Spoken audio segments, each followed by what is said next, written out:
How was your week? And I just want to, first of all, acknowledge all of this amazing artwork behind you, which you created. Yes, this is my art. I actually rotate it, especially now I'm trying to like move so people can see. Especially now that all my work is virtual, I try to rotate it, but this is all my art and we can talk about it. I put it up there because I think it brings people joy, brings me joy. Yeah. But if you can imagine, I never painted my whole life. I never let myself, I always wanted to. I grew up in Russia, like we lived in museums, like that was a big thing I never let myself do it. I always wanted to, because for me, it was, like what a luxury, like you need to focus on your career, your family, like that's a distraction. And well, maybe I should back up. Maybe I should back up and introduce you first, and then you can tell us all about it. We can tell the story. Let's do it. Why not? I want to hear the story, and I just love it. I think it's great. You know, I was teaching a growth mindset class yesterday, and I always used to say, I'm just not artistic. I'm just not creative. We got to work on that, and there's no such thing. I added the word yet. So. And I want you to remove that also. If you are a human being, you are creative. To be creative is to just share your humanity with the world. So that's not even going to fly with me. I do that. Well, welcome everybody. Happy Friday. Cheers. Glad to have you with us. I have tea. Yep. Mine's alcohol. So I would have alcohol, but as I said to Anne, you don't want me to have alcohol right now. I've had this like crazy week. You definitely want me on tea. All right, I want you on tea. So this is Nataly Kogan, and I met Natalie when we were both speaking. Was it Mass Conference for Women? No, it was Watermark Conference, I think.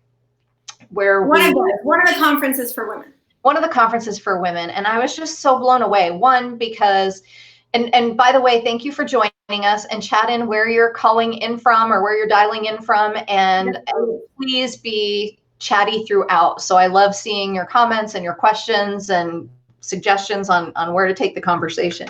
But I was so impressed with Natalie because she shows up and she's just this gorgeous yellow beaming light, and everything about her is beaming. I have yellow earrings on. I always wear something yellow. So this is her book, Happier Now, How to Stop Chasing Perfection, which I would know nothing about. How to Stop Chasing Perfection and Embrace Everyday Moments, even the difficult ones. And what I was taken back by is just, I've speak at a lot of events and I get to meet a lot of speakers, but when I got to sit in and listen to your session, I was just, I felt like I could relate to you. One, just because we share some heritage, in our religion and our upbringing, although still very different. But I also just loved your message, and then I couldn't wait to get your book, and that's rare. For someone who writes books, I don't necessarily read a lot of totally. I know, especially in the same genre. I totally know. Like I'm just like saturated.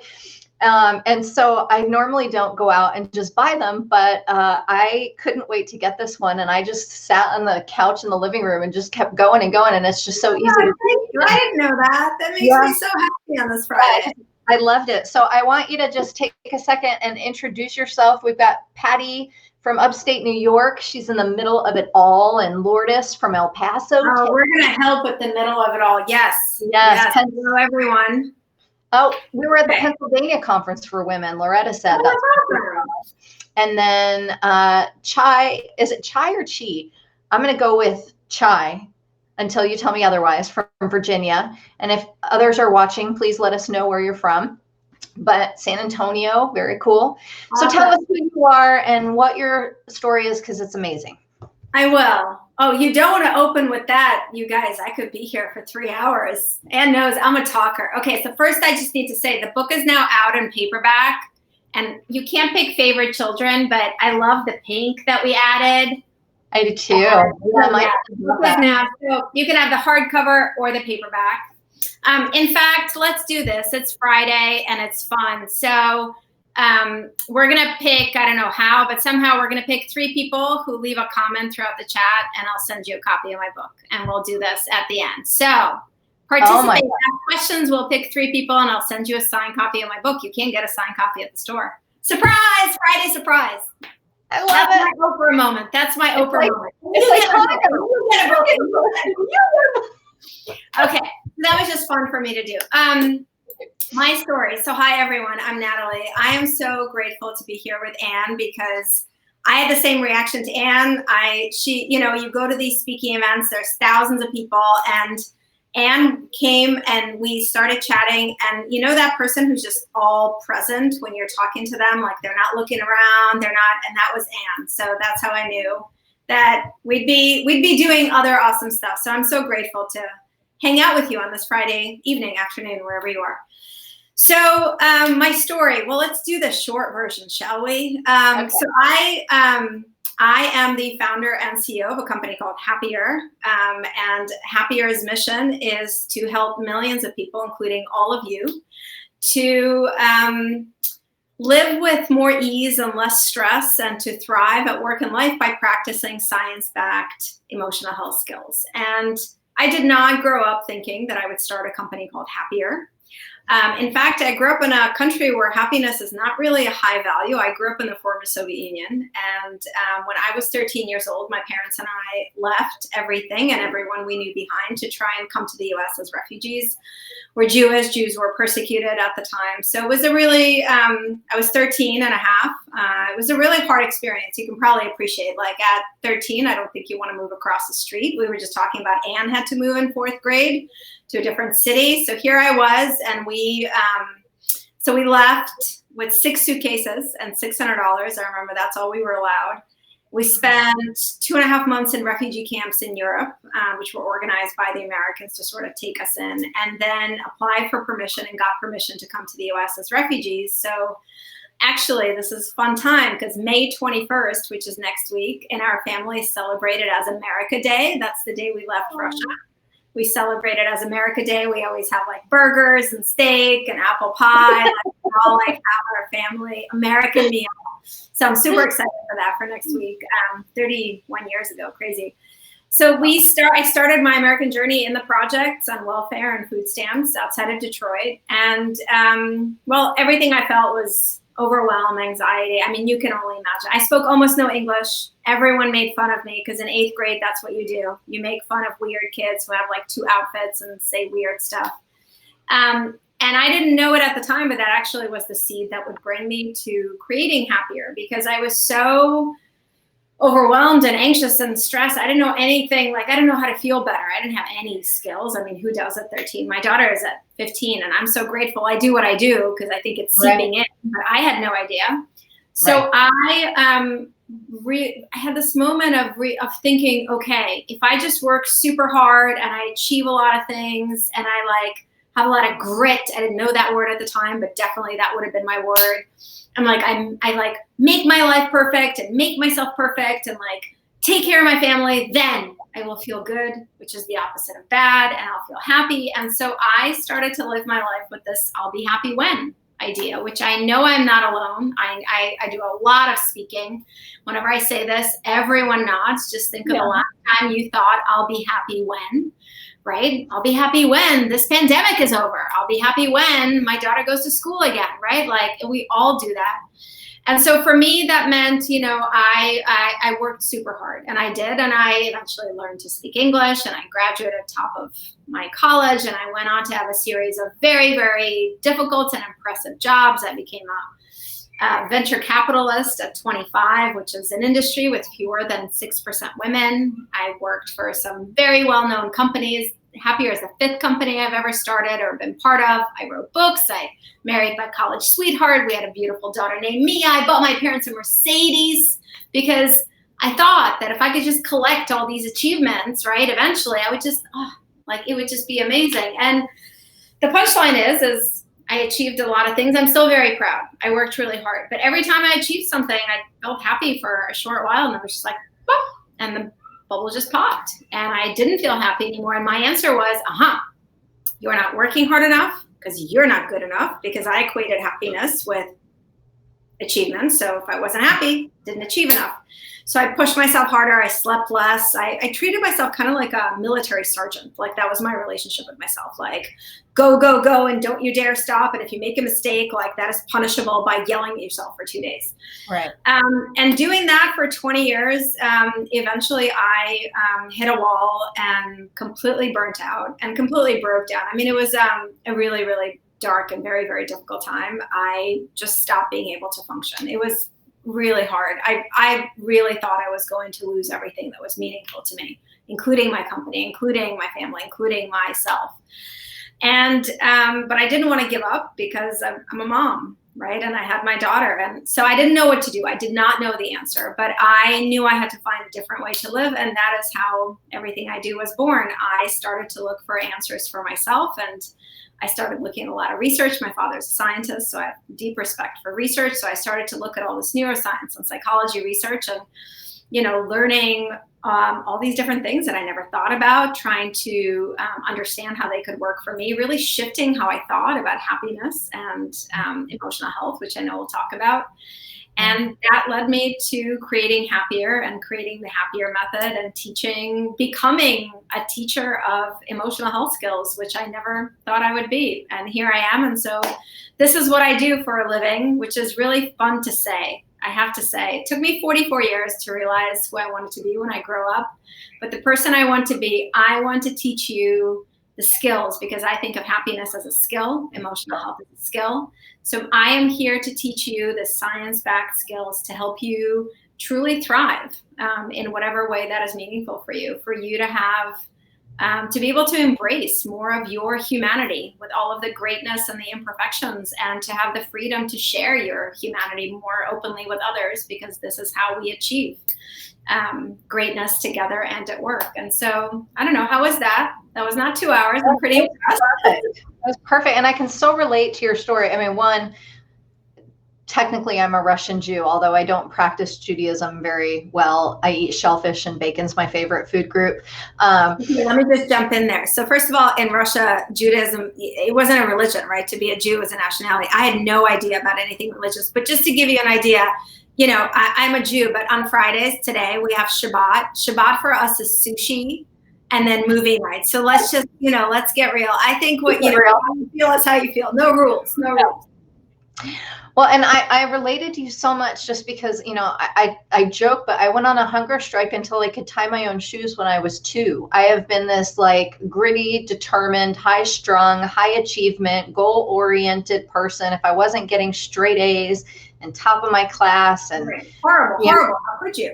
Right. Like that. And it was just this immense, never enough. And so I was diagnosed with depression when I was 19, and it was finally something explaining why all of this has been this giant uphill battle.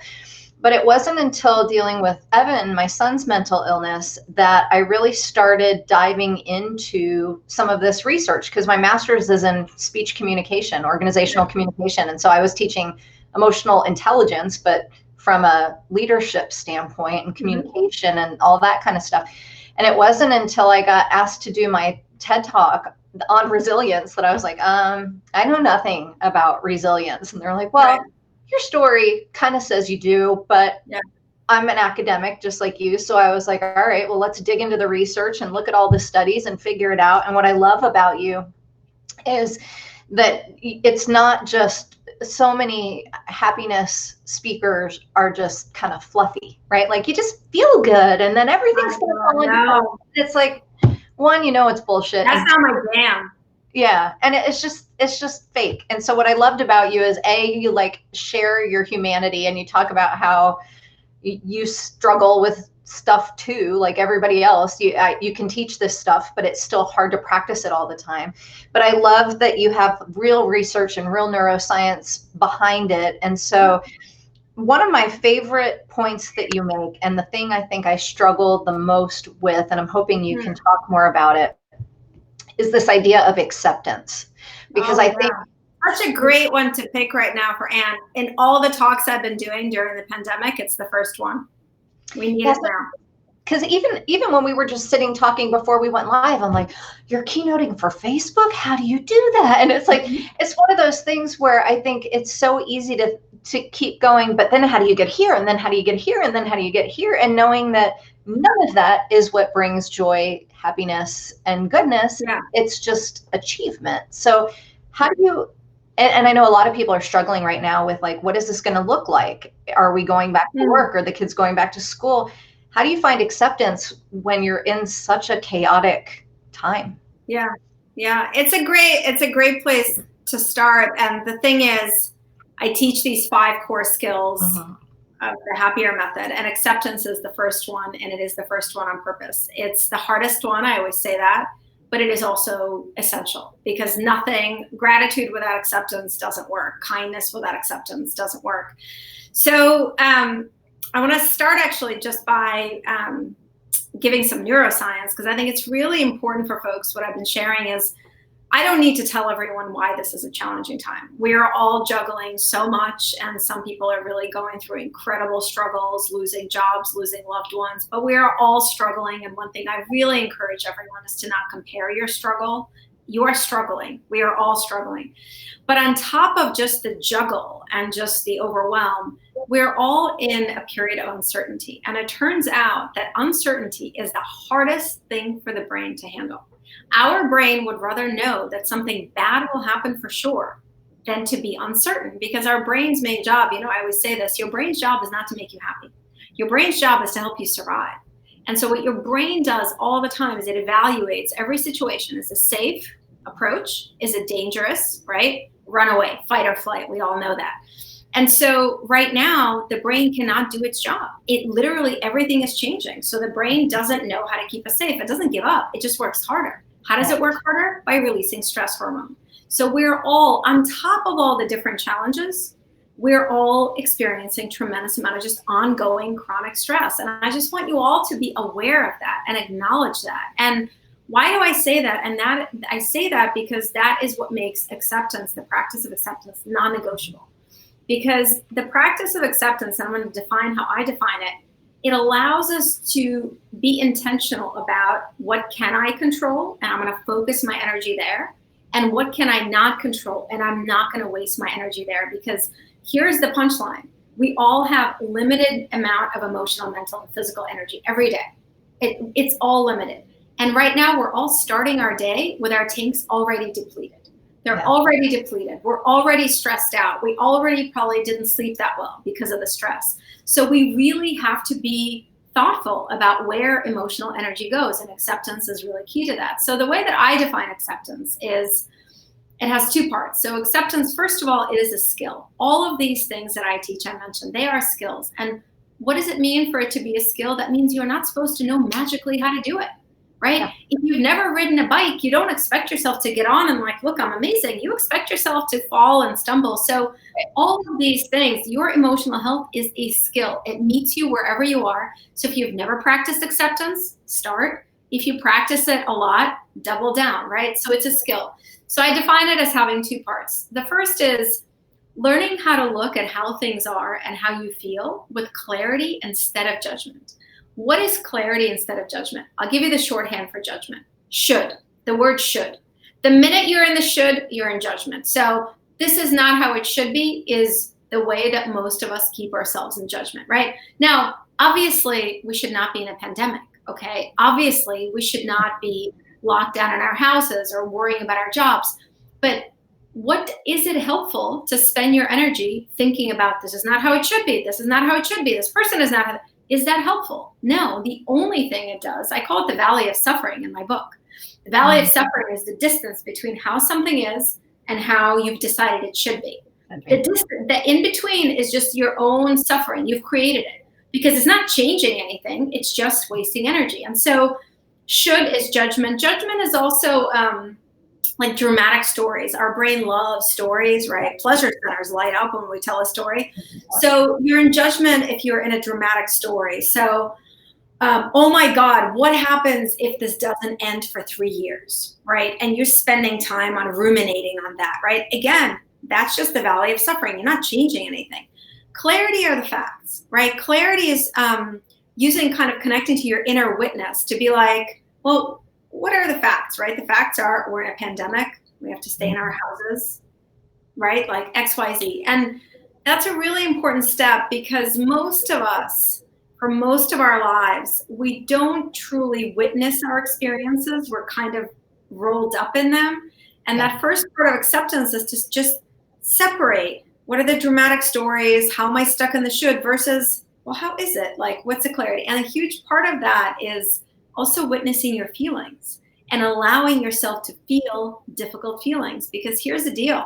And this is something when I say this on stage, and this is when the audience goes, what? I go, I know I run a company called Happier, and I'm standing here wearing all yellow, and I also wear like funky sneakers and all. I said, but I'm going to tell you that happiness is not about being positive all the time.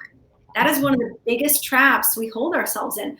True emotional health means you can embrace all the different emotions that you feel as a human being, including the difficult ones. So part of acceptance is also to allow yourself to feel what you feel and not should yourself, right? Like how many people have said to me recently, like, I don't know what's wrong with me. Like, I'm snappy all the time. I'm not usually like that. Or why am I not motivated? I should be more motivated. Amidst a worldwide pandemic, you should be more motivated. No, you are how you are. You feel what you feel. And really essential part of acceptance is to allow ourselves to just feel the feelings without the judgment, right? So I use this analogy like, be a kind observer versus an opinionated judge, right? I feel sad versus, why do I feel sad? I had a good day. Why do I feel sad? I had this last week. I shared it on Instagram, right? This was my moment. And by the way, Instagram is probably a good place. That's my social network where I share daily how I'm practicing and how I'm messing it up. And so that's a really important part of acceptance. So just witnessing how things are with clarity instead of judgment, including how you feel. And the second step is to say, okay, given how things are, given how I feel, what is one small thing that I can do to honor this moment, to honor how I feel, to honor other people involved? And notice I didn't say, how do I fix everything forever and make it perfect? I did not. I said, what is one small thing? Because that puts you into the driver's seat. That gives you a sense of control. So this is not happening to you. You are choosing to do something. And that one thing can be really tiny. It could be, you know what, I need to go take a walk right now. Okay. That one thing could be, let me call a friend and check in, or whatever that is. But it's really powerful because when we take an action, our brain has momentum. So it says, okay, that was positive. That was one good thing. Let me think of 3 more. And that's it. So that's the skill of acceptance. And again, dozens of times a day I have to do this. So this isn't like a do it once and forget it, because life is really hard right now. There are many things the way they should not be. And so this is my invitation to you to just practice these 2 steps. And it gets easier the more you do it. But I'll just be honest, like when I started this practice, the ego, the self-critic, they are loud. They go, no. What do you mean witness with clarity? This pandemic is awful. It should not be like this. Like it should not be like that. And it just wants to have that moment. So have the moment and then move on. Because again, the only thing that happens if we get stuck in the should or in the dramatic stories, the only thing that happens is we waste our energy, and we can't afford that right now. Yeah. And everything you said just resonates so much. And you used an example. I attended one of your webinars and you said, if there's a traffic jam, your brain would rather know there's an accident up ahead, even if it's a bad thing, just so that you're not, because then well, I can't control it. Right. I'll be late, but it's bad, but how bad. Right. It's bad. Like I need to get to my meeting. I cannot get to my meeting because there's an accident, but the outcome versus a little bit of traffic, a lot of traffic, a little bit of traffic. So you're like, I don't know. Will I make it? Will I not make it? We've all been there, right? Like the stress, it just goes right into your throat. And the other thing that really spoke to me, so my 3rd book is coming out in October. It's called Mind Over Moment. And in a million years, so people kept telling me, Annie, practice mindfulness. And I joke that, my grandmother used to say, Annie, if enough people tell you you're tired, it's time you lay down. Like if enough people give you the same advice. She said it in Yiddish, but if enough people tell you the same. And my favorite was when she said, if you act like an asshole, don't be surprised if people, she's like, if you act like an ass, don't be surprised if people try to ride you. I'm like, Grammy. But the idea of mindfulness, I kept thinking it was supposed to be like this Zen-like state. And what I learned and what has taken years of therapy to still not completely figure out, but still make progress, is that, the Army has a term called embrace the suck. Mm-hmm. And, when you are feeling crappy, most of us try to numb it. We try to run away from it. We try to. Yes, we do. Okay, Anne, what's your favorite numbing mechanism? Let's just share in reality on Friday afternoon. Well, in reality, we all have them. Yeah, I love a good cocktail, and I snuggle with. What's your favorite cocktail? I need to know. So it's cucumber vodka and lime LaCroix. Yum. I mean, I have more LaCroix than vodka, but it's my favorite. But the other thing that I found like really, and then my dogs are like this huge oxytocin cuddle hormone release dopamine thing. But the thing that's been hardest for me is sitting in the discomfort, right? Because no one likes to feel uncomfortable, and Of course not. And actually, I just want to like call that out, right? When I say witness your difficult feelings, I'm not saying it's a pleasant experience. It sucks. It sucks. It does not feel good. But here's the deal. Like, here's the research. And this is what I go back to all the time.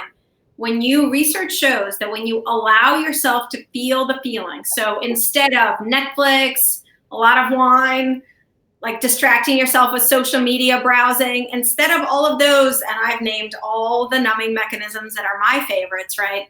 If there is a spy show on Netflix I haven't seen, I dare you to find it, because that is how I numb things. It's also how I relax. By the way, there's a difference. There's a difference between I feel something bad, I don't want to feel it, or I just want to relax, right? So like hanging out with your dogs is fantastic, but it's not fantastic if you're trying not to feel something. So for me, any spy thriller on Netflix or Amazon Prime, like I've seen it. That's how I relax. I don't know why. Maybe it's like I don't know. That's how I chill out. The killing one, awesome. And there's another one. I can't believe that's over. I don't want to talk about it. It's sad. Yeah. So right now, my husband and I are watching MI5, which is Spooks, the British show. It's 10 seasons, but 5 seasons are not available in the US. And I think I'm moving to the UK just to watch the 5 seasons. I think I cried when Dexter ended. I didn't know what to do with myself. I know, it's so sad when things end that we love. But here's the research, right? So research shows that when you allow yourself to feel the difficult feelings, so that means not trying to run away from it, not like telling yourself you shouldn't feel it, you get through it in a shorter amount of time and you feel it with less intensity. Now, does that make sense? Like, I remember when I read this, I was like, this doesn't make any sense, but it actually makes a ton of sense if you think about it. It takes a lot of emotional energy to not feel a feeling, right? Just because you don't want to feel a feeling, it doesn't make it go away, right? When you put it over here and you go drink or you go watch Netflix, it is still there, right? Carl Jung, the famous psychotherapist, has a great quote on this: that which you resist persists. Yep. And it's a really good reminder because it's not going away. It's still there. And so when you come back, it's still there. And you've expanded all this energy trying not to feel it. Instead, if you just give it air, if you say, well, this is how I feel, it is unpleasant. It is absolutely unpleasant. But then you get through it because we all have what's called a psychological or emotional immune system, right? We all have this inner resilience. We do get through challenges. But the only way to let your psychological immune system help you is to acknowledge that you feel a certain way. It's kind of an eerie analogy these days, but I use the analogy of an immune system, right? So let's talk about germs. We're not going to talk about viruses today. So when a germ gets into your body, what does your immune system do? Your immune system, the first thing it does is acknowledges it, right? It says, okay, here is this thing. What is this thing? Oh, this thing should not be here. Let's get rid of it. So imagine what would happen if when you get a germ in your body and your immune system went, oh, I don't want to deal with that. I'm not looking at that. We would die. We would die. I'm not being dramatic. And so the same way your psychological immune system works the same exact way. You feel an emotion, you have a challenge. If you don't allow yourself to feel it, you actually can't get through it because it can't help you. And so again, accepting and acknowledging and allowing yourself to feel your difficult feelings, it is definitely unpleasant, but it allows you to feel them for a shorter amount of time and with less intensity and to move through them. And it is something that I think, again, it's a skill.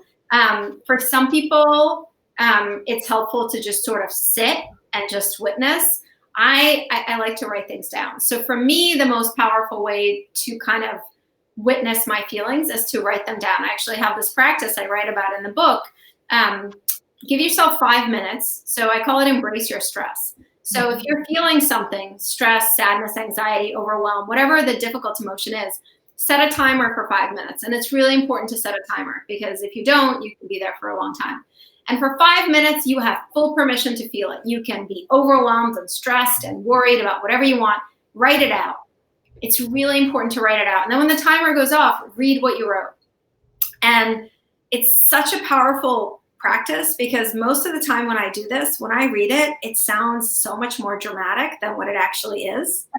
But that's the power of witnessing versus being at the center of it. When we're able to write it down, we're able to witness it. So it's like, okay, that's a little bit dramatic. I actually feel a little bit different. But even just that process of putting it on paper for 5 minutes, or giving yourself permission for 5 minutes, it's really powerful. And it gets easier over time, but it's never going to be pleasant. But that's part of being alive, right?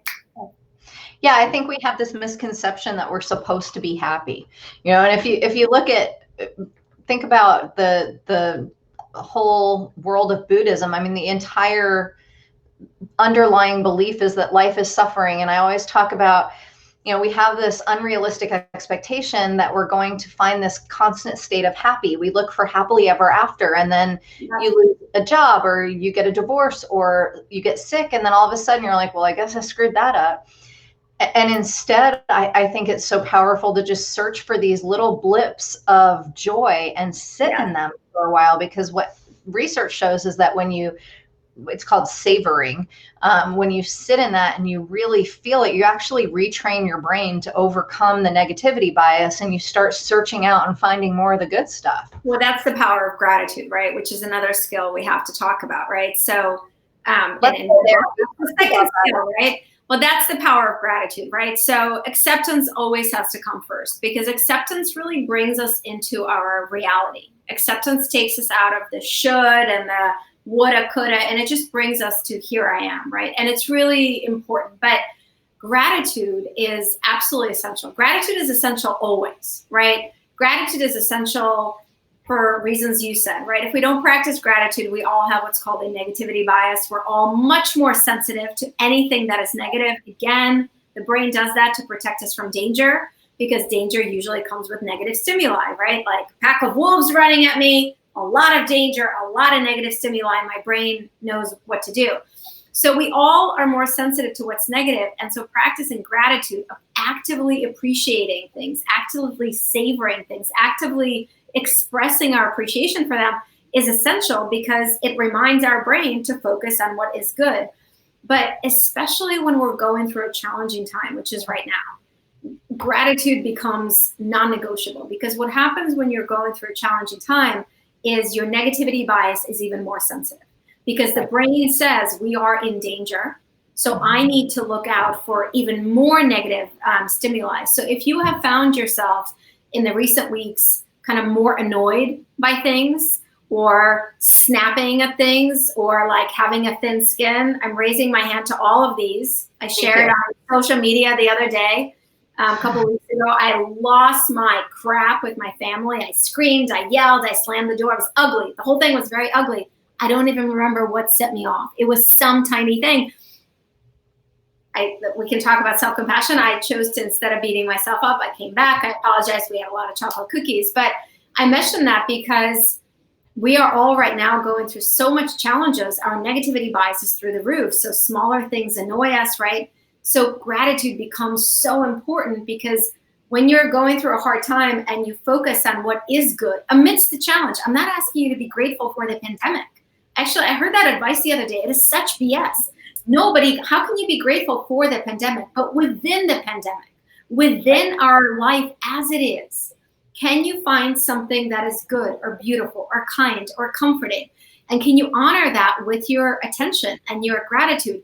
Because when you do that, what it tells your brain is these challenging things are not everything. There are good things in my life. There are supportive things in my life. And that is actually a huge source of resilience. That helps you to keep going, because it balances out your brain. Otherwise, you're in a negativity spiral. And they've actually done so much research on this that shows that when people go through an incredibly difficult experience, for example, one of the studies was done in Florida after the hurricanes a couple of years ago. And, these are families that lost everything, right? Houses, cars, devastating. And what the researchers found is people who practiced gratitude, so who said things like, of course, we're devastated, we've lost our home, but we're so grateful we're healthy. Or, of course, we're devastated, we lost our home, but our pet survived and we're so grateful. those people bounced back faster. They had more resilience. They were able to rebuild their life faster. And so gratitude is always essential, because without it, we really miss on a lot of moments of joy, because our brain is focused on what might cause danger. But right now, it is non-negotiable, because if we don't practice gratitude during this incredibly challenging time, we simply will not have enough fuel to keep going. And we have to keep going. You know, I've been talking about this time we're going through a storm, and our job in a storm is to make it through. That is our job. It is not to love it. It is not to thrive through it. It is not to, you know, be our most amazing selves. It is not to be perfect. Our job is to make it through to the other side. And gratitude is essential if we're going to do that. Yeah, that brings me to a question. And first of all, if you are listening to this and have questions, please chat them in, because you've got this opportunity to speak to this incredibly brilliant woman who just knows her stuff backwards and forwards. And it's so refreshing. I love it. But I think, so for me personally, the hardest thing you talk about is self-compassion, because I always feel like, well, that should, right? But it's more than that. It's like, well, if I really knew how to, it's more like, how do you do that when you are so used to beating yourself up for everything, which is why I love your subtitle. How do you stop chasing perfection when that's what you know? But more than that, it's how do you provide, in my experience, unless you can provide compassion for yourself, it is very difficult to provide empathy and compassion for others. Oh, it is not possible. I will go as far as to say, so the way we treat others is rooted in how we treat yourself. So I really relate to that. And I actually just want to share, you know, for most of my life, my attitude towards myself, as I mentioned, was like a military sergeant. Punishment for things not done well, right? But I believe that that had nothing to do with how I dealt with my daughter or my husband or the teams I led. I was like, no.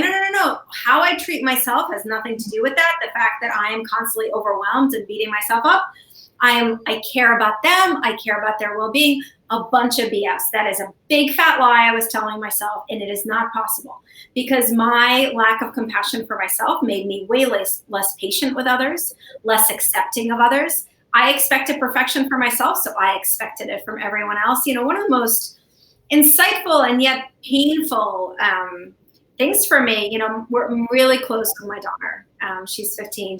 We are each other's best friend. It's a dream come true. We're actually working on a book during this pandemic. We actually wrote an article for the Washington Post, which when you talk next, I'll look it up, about that was published by the Washington Post 2 weeks ago, about how to help your teen get through this crisis. So anyway, she's my partner in so many ways. So we're close, so we're able to talk. And one of the most painful things that she shares with me is how I used to just lose my crap at the littlest things that she would do. She was like, I never understood it. I'd like spill water and you'd go crazy. And then you'd be like back to nice. And here I thought that my lack of compassion for self-compassion was not affecting anyone. So with that said, how do you do it? Here's the thing. So the way that I define self-compassion is it is treating yourself as you would a friend. The practice, the skill of self-compassion, again, a skill. You are not meant to magically know how to do it, right? Louise Hay said, like, you've been criticizing yourself for years. You're so good at it, right? Try self-compassion, like try being kind to yourself. So if you, like me or Anne, have been criticizing yourself for years, it's not, you know, this advice, like, just love yourself. Like, I used to hear that, be like, yeah, whatever. Like, no, not me. I don't love myself. Like, So first of all, it's a skill. Second of all, it is a skill of cultivating a kinder friendship with yourself. That is what I want you to focus on. And it begins by asking yourself, what kind of friendship do I have with myself? I never ask myself this question. I ask my audiences this all the time. 1,000 people, 500 people. How many people have asked themselves this question? Like, no hands go up or one hand goes up. So think about that. Think about the relationship you have with yourself, because it is the most important relationship you have. It is at the root of how you treat everyone else. And so how do you practice self-compassion? Well, let's start by, what is self-compassion? I used to think that self-compassion meant, however I am is great and I love myself no matter what. And oh my God, I would never do that because I thought it would make me like a lazy sloth and I would never improve, because I thought like improving meant I had to beat myself up. That is not what it is. Self-compassion means you acknowledge that you're human, you acknowledge that you're imperfect, and most importantly, you approach yourself with an attitude, with a desire to reduce suffering. It doesn't say never grow, never improve, never work hard. Nowhere does it say that. It simply says, I want to reduce suffering. And do you know that there's research that shows that when you treat yourself with self-compassion, you're twice as motivated to improve at whatever it is you're working on. You're more resilient. You work harder. Why is that? It's because when you're not, again, wasting your emotional energy, beating yourself up, you have that energy that you can now use to do whatever it is, the thing that you want to improve. And so it's really important. Like for me, that was a turning point to recognize that self-compassion was not the end. It was the beginning. It was not, however I am is great and I love myself. That's the end. That's not what it is. Self-compassion is the beginning. It says, this is how I am. Acceptance is part of self-compassion. Witnessing how you are instead of judging how you are, right? So like, this is how I am, or here's a mistake that I made. I'm a human being. I've done it. I want to approach myself in a way that reduces my suffering. So beating myself up right now does not reduce my suffering. And that's self-compassion. It's the beginning. It allows you to then say, okay, now I'm going to go do X, Y, Z. Take the example I gave of when I snapped at my family, right? It was a mistake.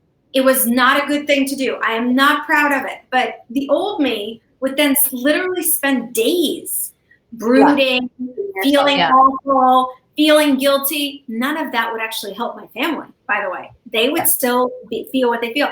But instead, I practiced self-compassion. I said, okay, that sucked.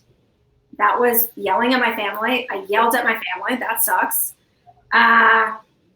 By the way, part of acknowledging your feelings, you learn something. Feelings are information. So when I acknowledged that, like, that's what I did, I was like, why did I do that? I was like, oh, I'm really exhausted. I have taken no time for myself. So of course I'm snapping. Okay, so I learned something.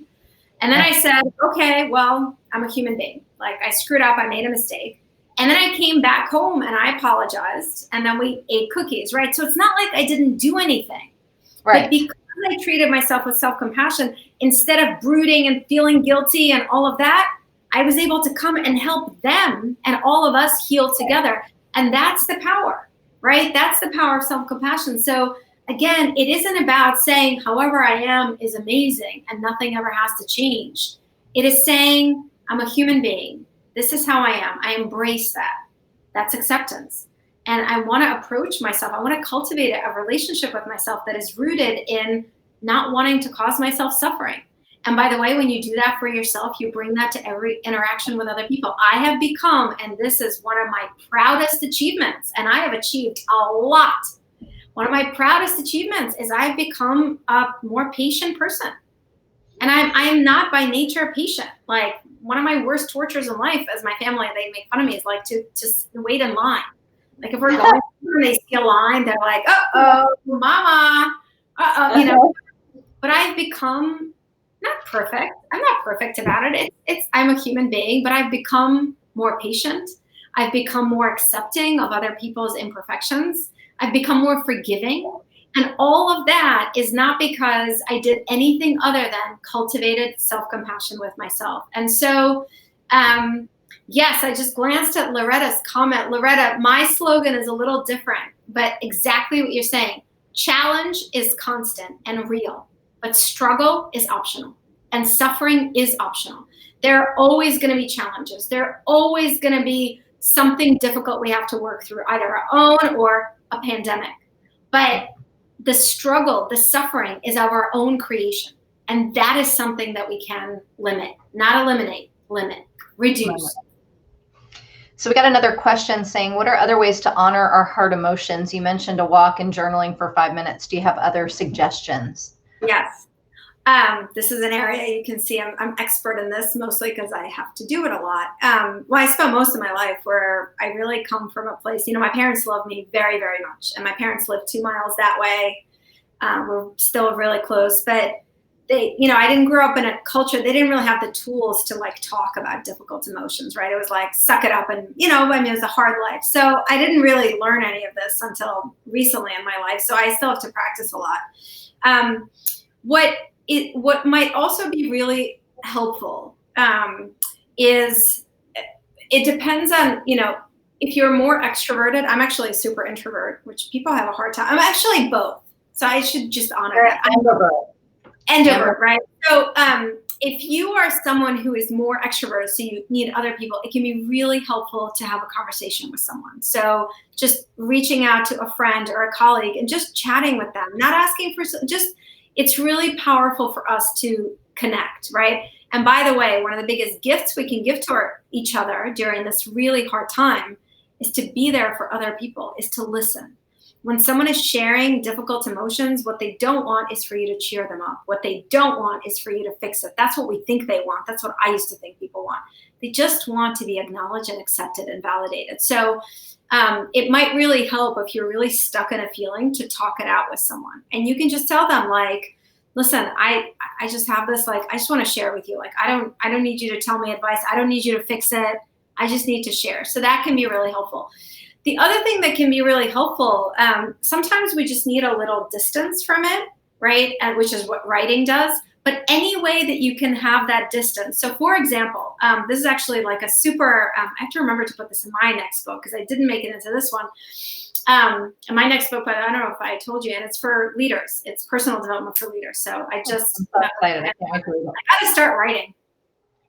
I should. You're judging. I should start writing. No, I said I gotta. I gotta start writing. So here's a really powerful. It's like a little hack that I love. So when we are really caught up in an emotion, right? Whatever it is, sadness, fear, it's here. It's in the amygdala. This is the oldest part of our brain. It's like the dinosaur brain. You probably heard of it. It's here. It controls emotions. And you know that feeling, you're like consumed with a feeling? It's your amygdala. So what helps us get a little distance is if we can move our brain activity into the prefrontal cortex. This is your thoughtful, witnessing, analytical. I think of this as your grandparent. Because I think our grandparents, for me, I grew up with my grandparents. My 95-year-old grandpa is still with us, hanging in. So I think of prefrontal cortex as like your grandparent. They're patient, they witness, they think it through more. So how do you do that? 2 quick hacks. One is label your emotion. It's actually called effective labeling. So say your emotion. So I feel sad. I feel frustrated. I feel overwhelmed. In order to label your emotion, you have to engage your frontal cortex. It pulls energy away from the amygdala. You feel less overwhelmed right away. Another hack, and this one I love, is the way to pull energy from here into here is to solve a problem. So a crossword puzzle, a math problem that's hard enough that you have to think about it, a riddle. If you just could do that, it gives you, again, it doesn't eliminate the emotion, but it engages the frontal cortex, which allows you to then witness it.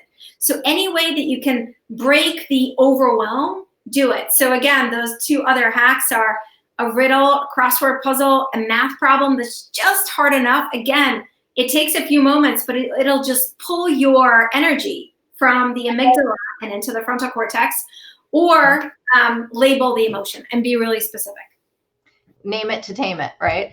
And it takes some of the power away. But I just read an article that actually speaking to yourself in third person gets you out of the limbic kind of emotional hijack state. So yeah, if you say, Anne, it's going to be okay, or unless your name is not Anne, in which case you should fill in the blank with your name. But speaking to yourself in third person does it. Counting backwards from 20 does it. Like anything that you can do to engage the thought process. But that doesn't mean you can't slip right back into it, right? So a lot of people are like, well, I tried that and it didn't work. Your emotional brain again. That means do it again. It's a skill. You don't get on a bike and you're like, oh, that didn't work. Oh, let me forget it. You do it again and again and again. So what is one of your other, I know you said you have 5 and I can go through them and talk about them, but what is your next favorite? Well, so self-compassion is actually part of self-care. And I do want to talk about another aspect of self-care just as we wrap up, because I think it's so important for these times. And so there are other aspects of self-care. Treating yourself like you would a friend is one. The other one, I define self-care as, again, cultivating a kind of friendship with yourself by really fueling your heart, your mind, your body, and your soul, right? And so we are a complex human. And so a really important part of self-care that we really have to remember during this time is taking breaks. And this is a hard one for the perfectionists, for the super achievers, for people who love their work.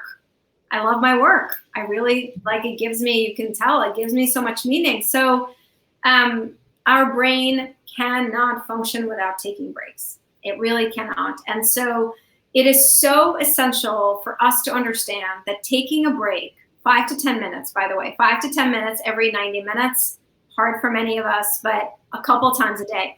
A 5 to 10 minute break, it's more than just catching your breath, which is really important. But our brain really needs us to take a break roughly every 90 minutes to 2 hours, because when we're doing, the brain is very busy. And then it needs time to assimilate. It needs time to process. It needs time to like take all that stuff and sort it. And if we don't take breaks, we don't allow ourselves to do that. There are literally mountains of studies that show that taking short breaks throughout the day actually fuels your productivity, fuels your motivation, fuels your resilience, right? And so one of the ways that I want you to shift thinking about taking a break is, you know, I used to think like, oh, taking a break, like, oh, I don't have time to do nothing. It is not doing nothing. Taking a break is one of the most productive things that you can do. And so one of the other practices I would share is, I call it a 10-minute self-care reset. Schedule it on your calendar, because if it doesn't go on the calendar, it's not real. So start with one, pick a time during the day, put it on, 10 minutes, block it off. You can call it whatever you want. You know, whatever makes you happy, whatever you feel like will get you to remember it. When that time comes, just take a breath and ask yourself, what can I do right now for 10 minutes that is fueling or restful in some way, and then do it. Things that don't count.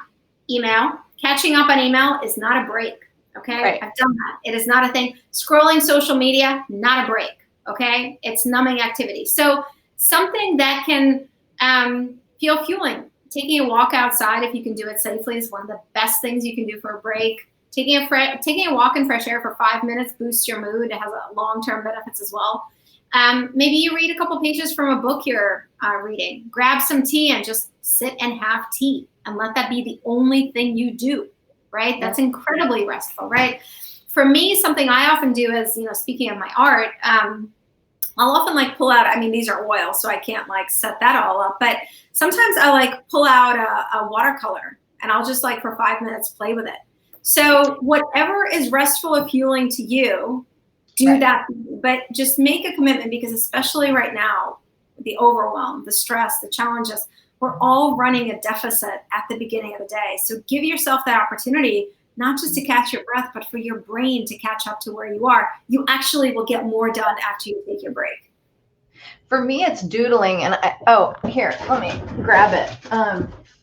So I ordered these from Amazon. It's this black little paper, and it has this little doodle thing, and you know, it just kind of creates colors. You scratch it off, and for whatever reason, it is so calming to just be able to do that. You know why it's calming? Of course it's calming. Doodling is a wonderful thing. It is calming because it is not requiring activity from the busy guy, from the frontal cortex. So of course it is calming. Someone just said doing dishes. Wonderful. It is not odd at all. You know why it's calming to do dishes or fold laundry?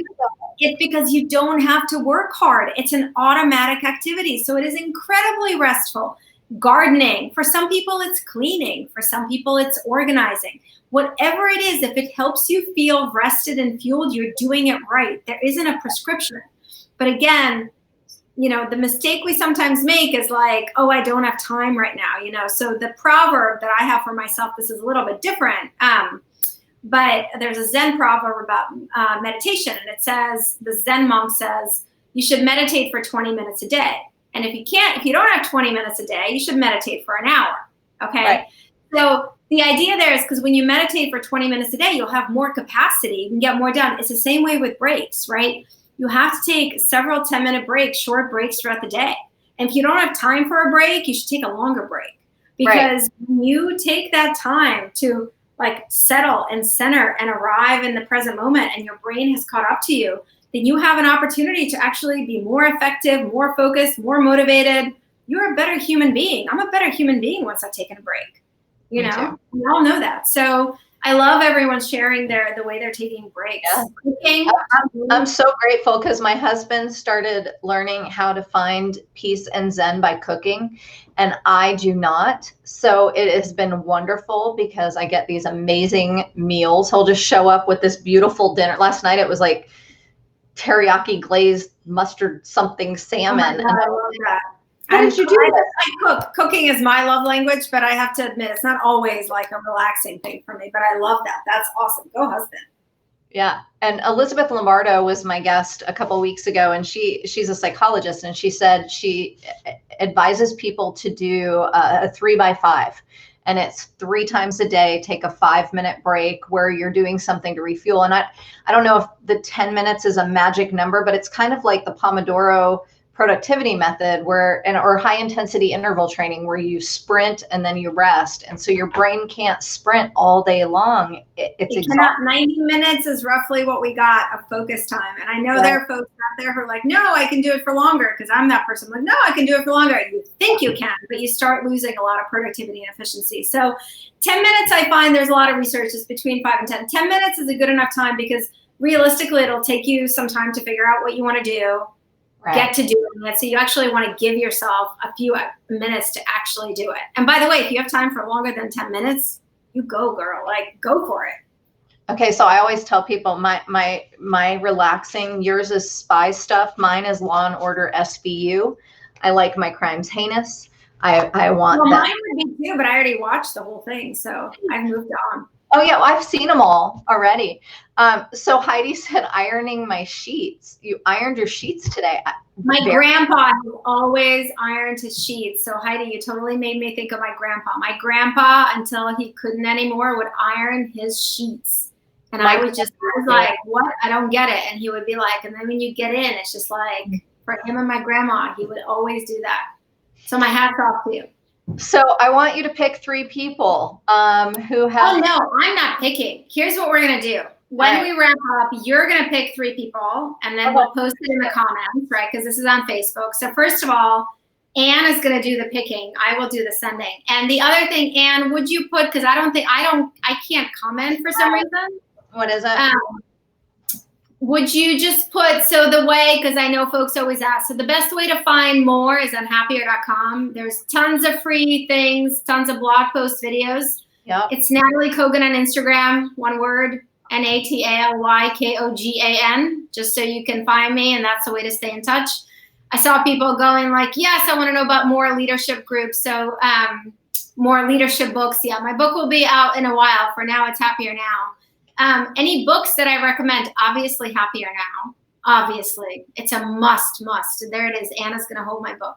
No, I mean it. All the things I've talked about, there's 37 different practices in Happier Now. But one other book that I love is called The Untethered Soul by Michael Singer. Untethered Soul. A lot of.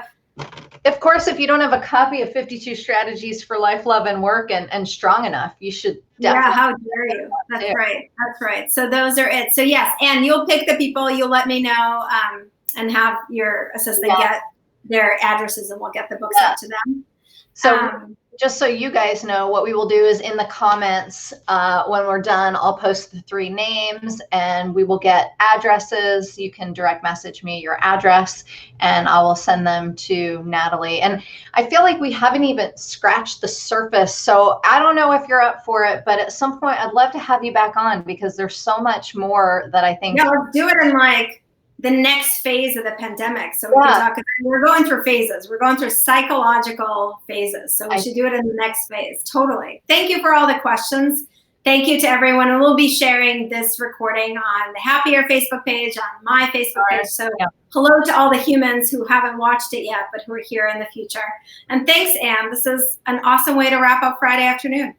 Well, I can't thank you enough. You're just, you're beaming. You're just so, I really adore you. I think you're great. I'm so grateful. You're so sweet. Thank you. Crossed. So everybody have a wonderful rest of your Friday. Have a fantastic weekend. Give yourself some kindness and compassion.